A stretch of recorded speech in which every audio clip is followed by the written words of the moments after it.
எல்லோருக்கும் வணக்கம். இன்னைக்கு நம்ம பார்க்கக்கூடிய சப்ஜெக்ட் கடா வெட்டுதல், ஒரு ராஜயோக பார்வை.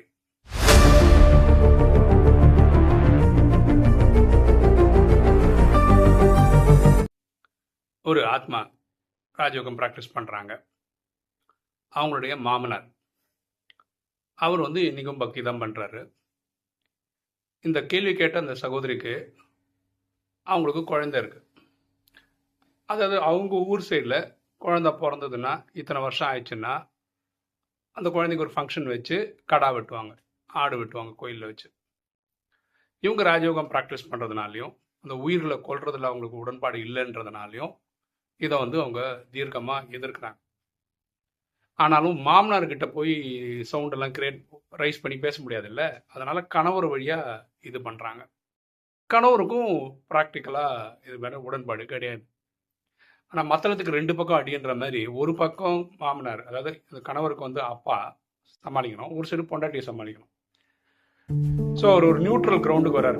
கணவர் என்ன சொல்றாரு, அப்பா கிட்ட என்ன சொல்றாரு, உங்களுக்கு அதில் விருப்பம் இருந்ததுன்னா நீங்கள் தனியாக போய் ஏதாவது கோயிலில் போய் என் பையனுக்காக பண்ணிடுங்க அப்படின்னு சொல்றாரு. நாங்கள்லாம் வரமாட்டோம், நீங்கள் உங்கள் சந்தோஷத்துக்கு அதெல்லாம் பண்ணிட்டு வந்துடுங்க அப்படின்னு அவர் சொல்றாரு. அவர் என்ன சொன்னால், நான் குழந்தை தானே பண்ணுறேன், குழந்தை இருக்கணும், நீங்கள் எல்லாருமே அங்கே கலந்துக்கணும் அப்படின்னு மாமனார் சொல்றாரு.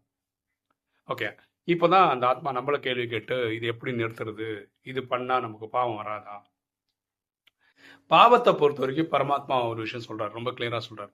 ஃபார் எக்ஸாம்பிள், கோழி, உங்க வீட்டில் கோழி சமைச்சு சாப்பிட்டீங்கன்னு வச்சுக்கோங்களேன், பாவம் எங்கிருந்து வரும் அப்படின்னா பரமாத்மா சொல்றது, இந்த கோழி பண்ண வச்சிருந்தார் இல்லையா, அங்கிருந்து யாரோ ஒரு ஹோல்சேல் டிஸ்ட்ரிபியூட்டர் அது வாங்கியிருப்பார். அதுக்கப்புறம் ரீட்டைலர்னு ஒன்று போகும், அப்படியே தள்ளி தள்ளி தள்ளி இவரோட ஏரியாவில் இருக்க ஒரு கடைக்கு வந்திருக்கும் அந்த கோழி. இவங்க வீட்டிலேருந்து யாரோ ஒருத்தர் போய் அந்த கோழியை வாங்கியிருப்பாங்க. அப்புறம் வீட்டில் வந்தோடனே இந்த வீட்டில் இருக்க மனைவியோ அவங்க அம்மாவோ யாரோ சமைச்சிருப்பாங்க, வீட்டில் இருக்க எல்லாருமே சாப்பிட்ருப்பாங்க, சாப்பிட்றவங்க சாப்பிட்ருப்பாங்க.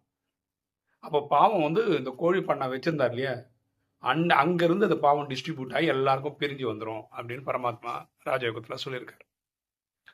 ஓகே, ஸோ இதனால இந்த அம்மாவுக்கு இந்த பாவம் எனக்கு வேண்டாம் அப்படின்னு நினைக்கிறதுனால இதை ஆதரிக்கிறது இல்லை. அப்போ நான் என்ன சொன்னேன்னா, பாருங்க, நீங்கள் ராஜயோகம் ப்ராக்டிஸ் பண்ணுறீங்க, எல்லாம் சந்தோஷம், அதனால நீங்கள் எடுத்த முடிவு நல்லது தான். அதாவது நான் அந்த இடத்துக்கு வரமாட்டேன், இந்த உயிர் கொள்றதுல எனக்கு உடன்பாடு இல்லை, அந்த பக்கம் என் பையனை கூப்பிட்டு வரமாட்டேன், இதெல்லாம் ஓகே தான். நான் மாமனாருக்கு அவர் விருப்பம் இருக்குன்னா அவர் இன்னும் பக்தி தான் பண்ணிட்டுருக்காரு, அவருக்கு அந்த புரிதல் வர்ற வரைக்கும் அதை பண்ணிட்டு தான் இருப்பார். அதனால் அவரை போய் தனியாக போய் பண்ணிட சொல்லுங்கள், அவரோட விருப்பத்துக்கு எங்கேயா பண்ண, நீங்கள் அதை தடுக்க வேண்டாம். அப்புறம் இன்றைக்கும் நிறைய பேர் கோயிலுக்கு இப்போ திருப்பதின்னு வச்சுக்கோங்களேன், சென்னையிலே இருப்பாங்க, திருப்பதி இங்கேருந்தே நடந்து போவாங்க. இதெல்லாம் நீங்கள் நிறுத்த வேண்டிய அவசியம் கிடையாது, அது பக்தி. நீங்கள் முருகருக்கெல்லாம் பார்த்தீங்கன்னா அழகு கூத்திப்பாங்க, அதுவும் பக்தி.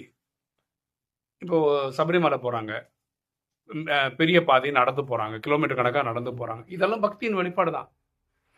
கிரிவலம் போகிறாங்க, ஒரு 14 கிலோமீட்டர்ஸ் நடக்கிறாங்க, இதுவும் பக்தி தான்.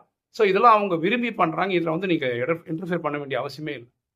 இங்கே எங்கே பிரச்சனை வந்தது அப்படின்னு பார்த்தீங்கன்னா, இவங்க மாமனார்ன்றவருக்கு ஏஜ் ஆனதுனால அவரோட வேலைக்கு போகிறதில்ல, அவருக்கு சம்பளம் கை செலவுக்கு காசு கொடுக்கறதே இவங்க கணவர் தான். அந்த காசை வச்சு தான் அவர் என்ன பண்ண போகிறாரு, இந்த வேலையும் பண்ண போகிறாரு. அதான் அவங்களுக்கு வருத்தம். காசு இவங்களுக்கு தான், அந்த காசு எப்படி பயன்பட போகுது, ஒரு கடா வெட்டுறதுக்கு போகுது.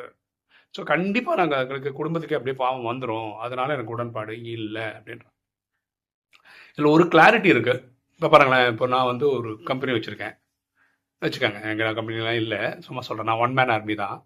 ஒரு வேலை 10 பேர் வேலை பண்ணுறாங்கன்னு வச்சுக்கோங்களேன், எல்லாருக்கும் 10,000 மாதம் சம்பளம்னு வச்சுக்கோங்க. அவங்க ஒரு மாதம் வேலை பண்ணாங்க, 30ஆம் தேதி நான் சம்பளம் போட்டு கொடுத்துட்டேன்னு வச்சுக்கோங்க, எல்லாருக்கும் 10,000 கொடுத்துட்டேன்னு வச்சுக்கோங்களேன். அந்த 10,000 வாங்கினதுக்கப்புறம் அந்த 10,000 அவரோடது.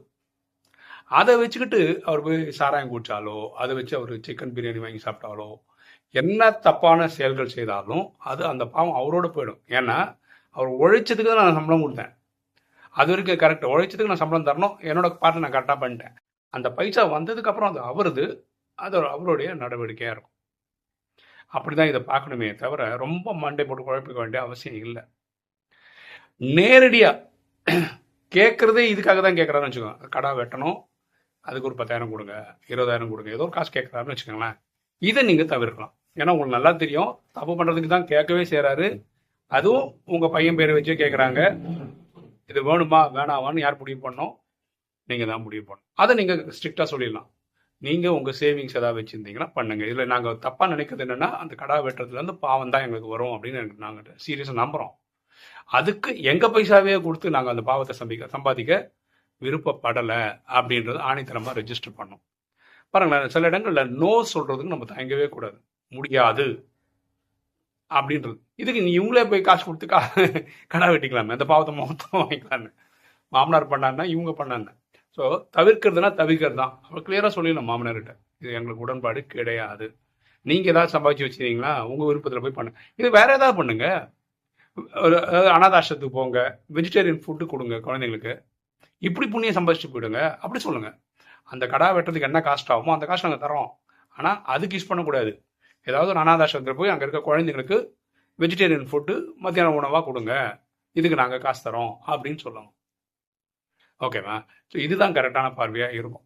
அது மாதிரி பக்தி யாராவது பண்ணிட்டு இருந்தால் நீங்கள் இதெல்லாம் தடுக்கலாம் வேண்டாம். அது நம்ம வேலை கிடையாது.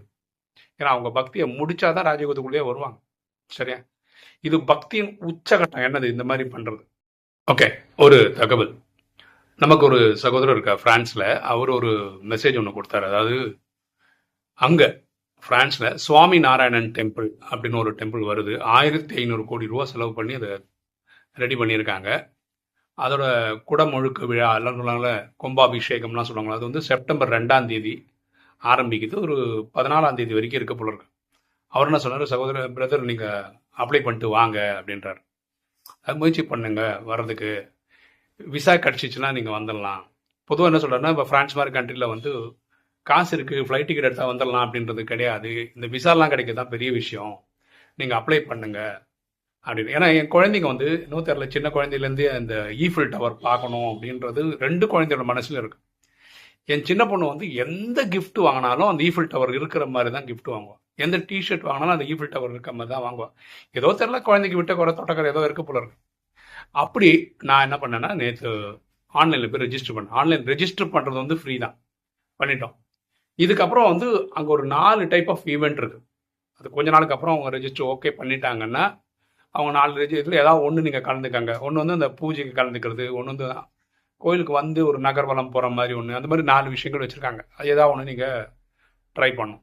இது எப்படின்னா, நீங்கள் பல்காக புக் பண்ணிக்கலாம். அதாவது இப்போ நானே 4 பேருக்கு போட்டிருக்கேன், எனக்கு ஒய்ஃபுக்கு 2 குழந்தைங்களுக்கும் போட்டிருக்கேன். இப்போ யாருக்காவது இப்போ நல்லா ஃபினான்ஷியலாக சவுண்டாக இருக்கீங்கன்னு வச்சுக்கோங்களேன், நீங்கள் ராஜயோக சேவையில் கொடுக்குறீங்க, இந்த மாதிரி உலகம் சுற்றி பார்க்குறதுக்கும் நீங்கள் செலவு பண்ணிக்கங்க. புரியுதுங்களா? இப்போ ஃப்ரான்ஸ், இப்போ இந்தியா மாதிரி ஒரு கண்ட்ரியில் இருக்கீங்க, இப்போ உங்களுக்கு வந்து ஃப்ரான்ஸ் போகிறதுக்கு இது ஒரு வாய்ப்புனா இதை ட்ரை பண்ணி பாருங்கள். நீங்கள் வந்து இப்போ ஆக்சுவலாக வந்து நான் வந்து ஒரு குரூப்பை கூப்பிட்டு போகலாம். எல்லாம் நீங்களும் பண்ணலாம். ஆன்லைனில் போய் ரெஜிஸ்டர் பண்ணணும், அதை வந்து கெஸ்ட்டுன்னு சொல்லி ஆட் பண்ணிகிட்டே வரலாம் பேருங்களை. அப்படி யாருக்காவது உங்களுக்கு விருப்பம் இருக்குது, உங்கள்கிட்ட காசு இருக்குது, டிக்கெட் எடுக்க முடியும், விசாக்கு அப்ளை பண்ண முடியும் அப்படிலாம் இருந்ததுன்னா சொல்லுங்கள், உங்கள் பேரை நான் ஆட் பண்ணுறேன், நம்ம போகலாம். பாருங்கள், இப்போ என்கிட்ட 5 பைசா இல்லை. பிரதர் சொன்னதுனால நான் அப்ளை பண்ணியிருக்கேன். இதுக்கு அர்த்தம் அந்த பிரதர் எனக்கு செலவு பண்ண போகிறாருன்றதும் கிடையாது. அவர் வந்து இப்படி ஒரு நிகழ்ச்சி இருக்குது, ட்ரை பண்ணி பாருங்கள் அப்படின்னு தான் சொன்னார். அவர் வந்து எனக்கு ஸ்பான்சர் பண்ணுற லெவலில் அவர் இருக்கிற மாதிரி எனக்கும் தோணலை. அவர் அந்த மாதிரி அந்த பேச்சு எங்கள் கூட வரவும் இல்லை. ஓகேவா? இப்போ ட்ரை பண்ணியிருக்கேன், பார்க்கலாம். ஃபஸ்ட்டு இவங்க அக்செப்ட் பண்ணுறாங்களான்னு. அதாவது அவங்க லெட்டர் கொடுத்தா தான் நம்ம விசாவே கிடைக்கும். விசா கிடச்சா தான் நம்ம டிக்கெட் அப்ளை பண்ணோம். இது எங்கே போய் நிற்கும் தெரில. 2 ரூபா கிட்ட வந்துடும் நினைக்கிறேன், 2 லட்சம் கிட்ட வந்துடும் நினைக்கிறேன். விசாக்கே 10,000 ரூபா ஆகுன்றாங்க. ஃப்ளைட் டிக்கெட் தலைக்கு ஒரு 50,000 ரூபா ஆகுன்றாங்க. அதெல்லாம் ஒரு கம்மியான ஃபிகர் அப்படி சொல்கிறாங்க. பார்க்கலாம் இது எங்கே போய் நிற்குதுன்னு தெரில. இப்போ நான் ஏன் இதை சொல்கிறேன்னா, இப்போ என்னால் போக முடியாதுன்றதெல்லாம் ஒரு $1 மில்லியன் கேள்வின்னு வச்சுக்கோங்களேன். போக முடிஞ்சவங்க போகலாம்ல, அதுக்காக தான் சொல்கிறேன். இது ரொம்ப சிம்பிள். கூகுளில் போயிட்டு சுவாமி நாராயணன் டெம்பிள் பாரிஸ் ஃப்ரான்ஸ்னு போட்டிங்கன்னா வரக்கூடிய லிங்க் எடுத்துக்காங்க. அந்த லிங்க்குள்ளே போயிட்டு ரெஜிஸ்டர் பண்ணிட்டாங்க. ரொம்ப சிம்பிளாக தான் இருக்கும், ரொம்ப காம்ப்ளிகேட்டடாக ஒன்றும் கிடையாது. ஈஸியாக ரெஜிஸ்டர் பண்ண முடியுது. ஃபஸ்ட்டு ரெஜிஸ்டர் பண்ணுங்கள். அவங்க அதுக்கப்புறம் அக்னாலஜ்மெண்ட் வரை ஒன்று கொடுப்பாங்க. அதுக்கப்புறம் 4 ஈவெண்ட் கொள்வாங்க. ஏதாவது ஒரு ஈவெண்ட்டை நீங்கள் ரெஜிஸ்டர் பண்ணிக்கணும். அதை ரெஜிஸ்டர் பண்ணி முடிச்சதுக்கப்புறம் அடுத்தது வந்து நீங்கள் ஃப்ளைட் டிக்கெட்டு, விசா, இந்த டீட்டெயிலாம் கொடுக்கணும். அதுக்கப்புறம் அவங்க ஃபைனல் கன்ஃபர்மேஷன் ஒன்று கொடுப்பாங்க, நீங்கள் கிளம்பி போகலாம். ஸோ இதுதான் அதோடைய விஷயங்களே. ஓகே, இன்னைக்கு வீடியோ உங்களுக்கு பிடிச்சிருக்கும் நினைக்கிறேன். பிடிச்ச லைக் பண்ணுங்கள், சப்ஸ்கிரைப் பண்ணுங்கள், ஃப்ரெண்ட்ஸ் சொல்லுங்கள், ஷேர் பண்ணுங்கள், கமெண்ட்ஸ் போடுங்க. தேங்க்யூ.